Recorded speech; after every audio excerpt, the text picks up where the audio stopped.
Hello and welcome to another Leadership Nugget. Today we're going to be talking about the importance of emotional intelligence. As you might imagine, there are a number of really good books that are written about emotional intelligence, but the one that I favor and have used for reference during my career has been Primal Leadership by Daniel Goleman. So I'm going to go through some of the key points from that book.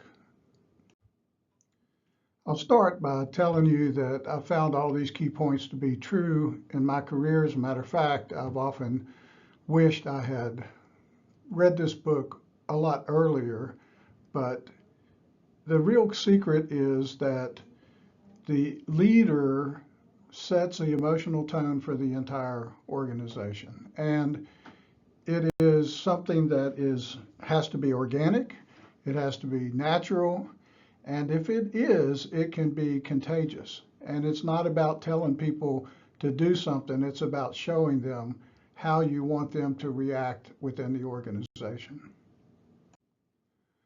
So the four keys to emotional intelligence, or what we call EI, are self-awareness, which means know thyself, and we've heard that over and over, but we have to understand our own emotions and know what the triggers are that might cause us to act outside of something that would be productive in the organization.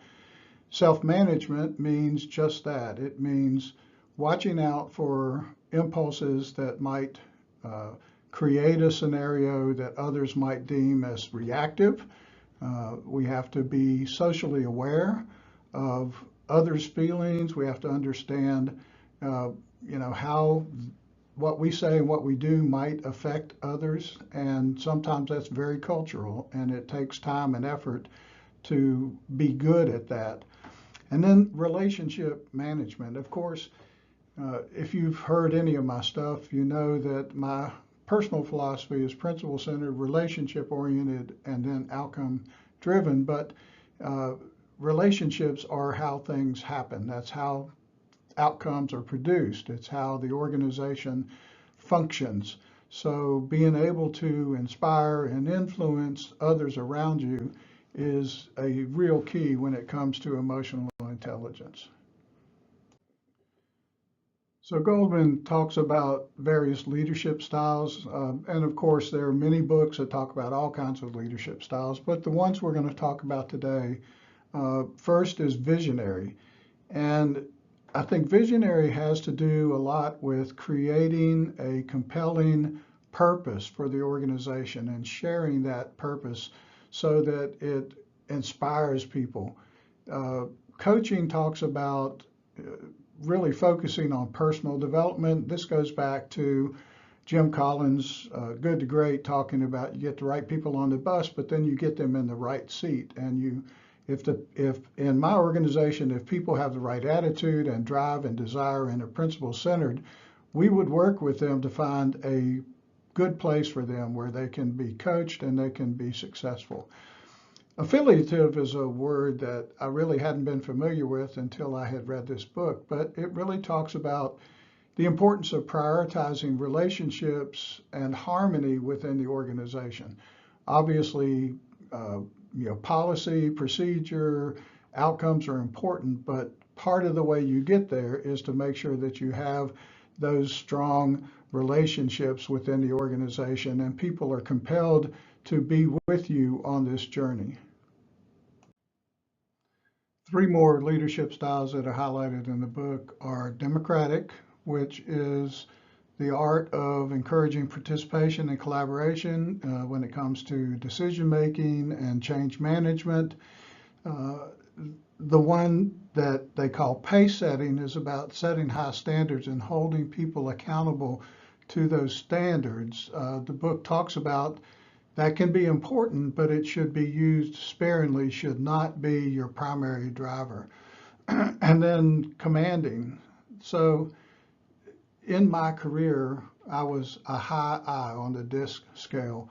I wanted to be interactive, I wanted to be personable, I wanted to create and foster new ideas and have energy in the organization. But in the Navy, when I was working on disaster drills, or when I was in my career as the incident commander when it came to an actual disaster, that I went all the way out and my D came up to the top, and that's that commanding sense. And that can be very important, but it is only to be used in a crisis. And of course, it goes without saying, all 6 of these leadership styles, there's not one that fits all. Your leadership style has to incorporate elements of all of this, but it also has to flex in and out of certain situations. This is a really intuitive concept, but the book was pretty specific about how important it is to understand the difference between resonance and dissonance. Resonance is talking about creating harmony and engagement and trust, while dissonance has a tendency to create fear and anxiety and stress. So, the resonance that we're talking about is how you create positive energy, and it can drive everything from commitment to creativity if you allow it. And the other part that I thought was really critical is you achieve resonance through authenticity. You can't fake it.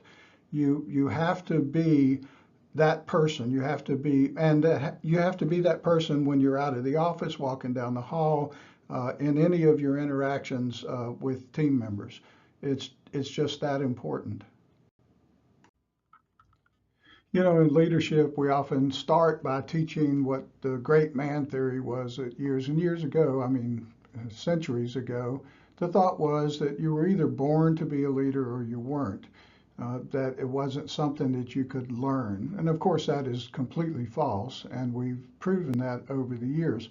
But, this whole leadership and the emotional intelligence, it is a learning process. You don't have to be good at it today to get good at it in the future. You get feedback, you get coaching, you use positive reflection to look back on your actions and see how well you have configured your approach to the things that we're talking about. And then the book says that it's that repetitive process that creates long-term change and growth and development. As it says here, the best leaders manage their own emotions and cultivate emotional resonance in others. And again, this goes back to fostering trust and engagement, and making sure that the organization has an internal drive and a sense of purpose, and that people follow you as a leader because they want to, not because you're the boss and you make them. And to wrap it up, just a couple of my favorite quotes. One is, IQ gets you hired, EQ gets you promoted. That is unknown. I don't know who to attribute that to. But then David Caruso said, it's very important to understand that emotional intelligence is not the opposite of intelligence. It's not the triumph of the heart over the head. It's the unique intersection of both. And I just love that from the standpoint that you're not giving up what you currently have to add to it and to become more and to become more effective. Now, I know many of you already know this, many of you practice it in an everyday, but just my encouragement is that all of us look to make sure that we are self-aware, that we reflect on our actions and how they affect the culture in the organization, that we manage our reactions in the organization to drive energy and creativity in the organization, that we remain socially aware of how dynamics in the organization affect groups and affect people, because, as we've said over and over and over, it's all about relationship management. Principle-centered, relationship-oriented, outcome-driven. The relationships drive the outcomes, and you are the leading energy driver in the organization. As always, if you enjoyed this, there are more out there at the School of Global Health Management and Informatics here at UCF.